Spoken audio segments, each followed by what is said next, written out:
அனைவருக்கும் வணக்கம். தமிழ்நாட்டில் இப்போ பல மாவட்டங்களில் மழை பெஞ்சிட்டு இருக்கு. மழைக்காலம் வந்துட்டாலே ஜலதோஷம், சளி, இருமல், காய்ச்சல்னு அடுக்கடுக்கான நோய்கள் வந்துக்கிட்டே தான் இருக்கும். இந்த மழைக்காலத்துலேயும் சரி, குளிர்காலத்துலேயும் சரி, குழந்தைகள்ல இருந்து பெரியவங்க வரைக்கும் வரக்கூடிய பொதுவான பிரச்சனை தான் ஜலதோஷம், சளி, இருமல். பொதுவா ஜலதோஷம் வந்தாலே சரியா சாப்பிட முடியாது. அப்படியே சாப்பிட்டாலும் செரிமானம் ஆகாது. மூக்கடைப்பு, தொண்டை வலி, தலைவலின்னு பல பிரச்சனைகள் இருக்கும். பொதுவா கோல்டானாலே மாத்திரை மருந்துகளை எல்லாரும் எடுத்துப்பாங்க. எந்த அளவுக்கு மாத்திரை மருந்துகளை சரியா எடுத்துக்கிறோமோ அந்த அளவுக்கு சாப்பிட்ற உணவையும் சரியான முறையில தேர்ந்தெடுத்து சாப்பிட வேண்டியது ரொம்ப ரொம்ப அவசியம்.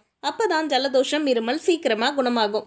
இன்னைக்கு நாம ஜலதோஷம், சளி, இருமல் இருக்கிறவங்க எந்தெந்த உணவுகளை சாப்பிடணும், எந்தெந்த உணவுகளை சாப்பிடக்கூடாதுன்றத பத்தி இந்த வீடியோல பார்க்கலாம். இந்த மழை காலத்துலயும் சரி, குளிர்காலத்துலயும் சரி, நம்ம மூக்குக்கும் தொண்டைக்கும் ஏகப்பட்ட பிரச்சனைகள் வரும். மூக்கடைக்கும், தொண்டை கட்டும், தொண்டை வலி ஏற்படும், நெஞ்சில சளி அதிகமா இருக்கும். எந்த உணவை சாப்பிட்டாலுமே செரிமானமாக லேட் ஆகும். இந்த மாதிரி இருக்கும்போது இதமான சுடு தண்ணியை குடிச்சிட்டே வந்தா இந்த பிரச்சனைகள் எல்லாமே சீக்கிரமா சரியாகும். சுடு தண்ணியை குடிக்கும்போது சளியை இலகு வச்சு வெளியேற்றும்.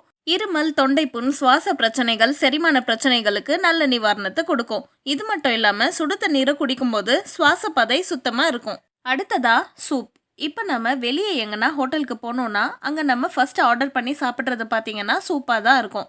ஏன் நம்ம சூப் ஆர்டர் பண்ணி சாப்பிட்றோன்னு பார்த்தீங்கன்னா சூப் குடிக்கும்போது நமக்கு பசி நல்லா எடுக்கும். பொதுவாக கோல்ட் ஆச்சுன்னா நமக்கு அந்த அளவுக்கு பசி எடுக்காது. இந்த சமயத்தில் சூப் குடிச்சா நமக்கு பசி நல்லாவே எடுக்கும். உடம்புல கெட்டிப்பட்டு இருக்கக்கூடிய சளியை கரைச்சி வெளியேற்றும். பொதுவாக சூப்ல நீர்ச்சத்து அதிகமாக இருக்கும். சளி பிடிக்கிறப்போ சூப் நம்ம குடிக்கும்போது நமக்கு நீர்ச்சத்து குறைபாடு ஏற்படாமல் இருக்கும். வெஜிடபிள் சூப் குடிக்கும்போது உடலுக்கு தேவையான விட்டமின்ஸ் அண்ட் மினரல்ஸ் கிடைக்கும். நான் வெஜிடேரியன் சூப் குடிக்கும்போது புரோட்டீன்ஸ் கிடைக்கும். ஸோ டோட்டலாகவே சூப் குடிக்கும்போது உடம்புல ஆன்டிபாடிஸும் அதிகமாகும். பொதுவாக நம்ம சூப் செய்யும் போது மிளகு அதிகமாக சேர்த்து தான் சூப் செய்வோம். மிளகுல anti microbial, anti inflammatory, anti oxidant properties அதிகமாக இருப்பதால நோய் எதிர்ப்பு சக்தி அதிகமாகும். காலை மாலைன்னு 2 வேளையும் சளி பிடிச்சிருக்கிறப்போ காஃபி, டீயை விட்டுட்டு அதுக்கு பதிலாக சூப் குடிச்சிட்டே வரும்போது சளி, இருமல், ஜலதோஷம் சீக்கிரமா சரியாகும்.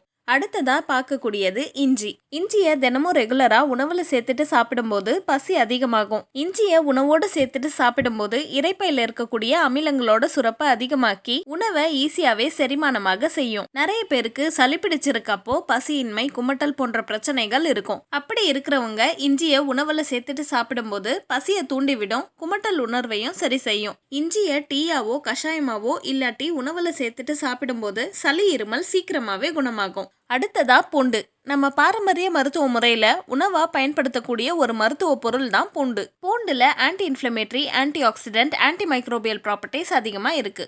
நம்ம சேனல்ல ஆல்ரெடி பூண்டோட மருத்துவ குணங்களை பத்தியும் அதை எப்படி சாப்பிடணுன்றத பத்தியும் அதனோட பயன்கள் என்னன்றத பத்தியும் டீட்டெயில்டா போட்டிருக்கோம். அந்த வீடியோவை பார்க்காதவங்களுக்கு டிஸ்கிரிப்ஷன்ல லிங்க் தரேன், மறக்காம போய் செக் பண்ணி பாருங்க. சளி பிடிச்சிருக்கிறப்போ தினமும் 5 to 7 பல் பூண்டை உணவுல சேர்த்துட்டு சாப்பிடும்போது நோய் எதிர்ப்பு சக்தியை அதிகரிச்சு சளி, இருமலை குணப்படுத்தும். அடுத்ததா கீரைகள். கீரைகள்ல ஏராளமான சத்துக்கள் இருக்கு. புரோட்டீன், அயன், விட்டமின், கால்சியம், மினரல்ஸ்னு ஏகப்பட்ட சத்துக்கள் கீரைகள்ல இருக்கு.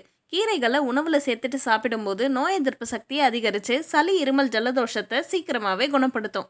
அடுத்ததா பழங்கள். பொதுவாக கோல்டாச்சுனாலே நிறைய பேர் பழங்கள் சாப்பிட்றத அவாய்ட் பண்ணிப்பாங்க. அதுலேயும் குறிப்பாக லெமன், சாத்துக்குடி, ஆரஞ்சு, கிவி, ஸ்ட்ராபெரி போன்ற பழங்களை சாப்பிட்டா சளி பிடிக்கும்னு நினைப்பாங்க. ஆனால் அதுதான் தவறு. இந்த மாதிரியான சிட்ரஸ் ஃப்ரூட்ஸில் வைட்டமின் சி, ஆன்டி ஆக்சிடென்ட்ஸ், மினரல்ஸ்லாம் அதிகமாக இருக்கும். இது உடலோட நோய் எதிர்ப்பு சக்தியை அதிகரித்து சளி, இருமலை குணப்படுத்தும். பழங்களை சாப்பிடும்போது அந்தந்த சீசனில் அந்தந்த ஊரில் விளையக்கூடிய பழங்களை சாப்பிட்றது ரொம்ப ரொம்ப நல்லது. அதே போல் பழங்களை எப்போவுமே ஃப்ரெஷ்ஷாக தான் சாப்பிடணும். ரொம்ப நாளாக ஃப்ரிட்ஜில் வச்சுட்டு இருந்து சாப்பிடக்கூடாது. அதே போல பழங்களை ஜூஸ் ஆக்கி அதுல நிறைய சர்க்கரையை சேர்த்தும் சாப்பிடக்கூடாது. இந்த மாதிரி செய்யறதுனால உடலுக்கு நன்மைகளை விட தீமைகளே அதிகம். அடுத்ததா காரமான உணவுகள். நம்ம நிறைய டைம் நோட் பண்ணியிருப்போம், நம்ம காரமான உணவுகளை சாப்பிடும்போது நம்ம கண்ணில் இருந்தோம், மூக்கில் இருந்தோம் தண்ணி கொட்டிட்டே இருக்கும். இதுக்கு மிளகாயில கேப்சைசின் அப்படின்னு சொல்லப்படக்கூடிய ஒரு வேதியியல் பொருள் தான் காரணம். இந்த கேப்சைசின்னு சொல்ற வேதியியல் பொருள் மூக்குக்கு ரத்த ஓட்டத்தை அதிகரிக்கும். இதனால மூக்கடைப்பு சரியாகும். இப்போ நம்ம சளி பிடிச்சிருக்கிறப்போ தவிர்க்க வேண்டிய உணவுகள் என்னன்றதை பத்தி பார்ப்போம்.